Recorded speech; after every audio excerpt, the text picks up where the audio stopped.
Alright, so this article here is written by Bloomberg.com, and it's referring to a survey that Barclays did, which Barclays is one of the larger banks in Europe. And this little article is referring to a bunch of investors that were interviewed. These investors had more than $800,000 to spend, and most of them are looking to put more of their investment into brick and mortar rental homes, rental properties, office spaces, things like that. So what does that tell you about Europe? Europe right now, and this article was written November 30th, so within the last month probably, depending on when you're looking at this, listening to this video. But at the end of 2009, investors that have more than $1 million to spend are starting to look very favorably at the U.S. And it says down here, 3 out of 4 investors said residential property is looking attractive, and 2/3 are keen to exploring investments in commercial real estate as well. So they said the U.S. was the most attractive real estate market for investors outside their home country, which was Britain and Europe, the survey showed. The country was seen as having the highest potential for return on investment. So get this, the people over in Europe are looking at the U.S. as an excellent opportunity to invest in real estate right now. So again, this is the part of that success leaves clues thing. We're talking about people who have got an extra $1 million in their pocket to invest. They're talking about looking at the United States, and European and Indian investors, you'll read in the article there, British and Indian investors have more than half of their net worth tied up in real estate. So that's telling you that this is how the rich get richer. They wait for major downturns in the market, major economic issues, and then they go in and buy these properties for a medium to long-term hold.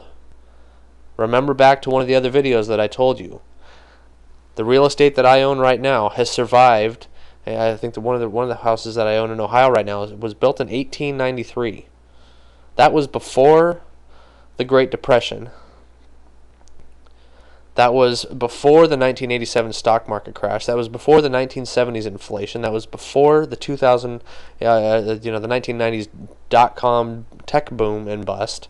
That was before the 2001 terrorist attacks and stock market crash. That was before the 2008 stock market crash and global meltdown. So that should tell you something about this. Real estate is no joke. There's a reason why more millionaires have been created by real estate than anything else. So again, pay attention to the clues. And if you're not comfortable with it, I understand. Don't make a decision just based on what I'm telling you, but I'm trying to help show you. I'm trying to leave the breadcrumbs for you to help you understand what it is about real estate that makes it work. And it's all about cash flow. It's all about passive income.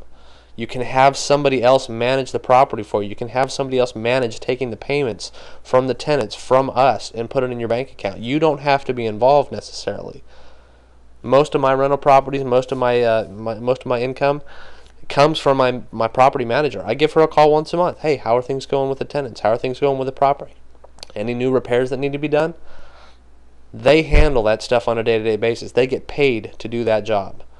My job is to invest it and to manage it.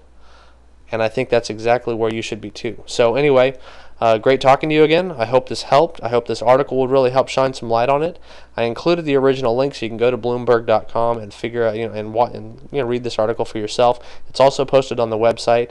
And if you happen to know of a friend who may like this kind of information, feel free to click the link on this page, taking you back to the original BetterThanBankCDs.com page, and it will also we'll send a free report and the free videos to your friends as well.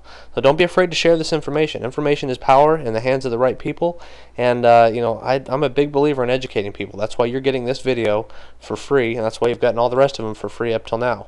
I'm a huge believer in education. Whether or not you choose to do something with that, that's on you. But I believe in educating as many people as I can. So I hope this helped, and feel free to shoot me an email if you have any questions. Thanks again, and have a great day.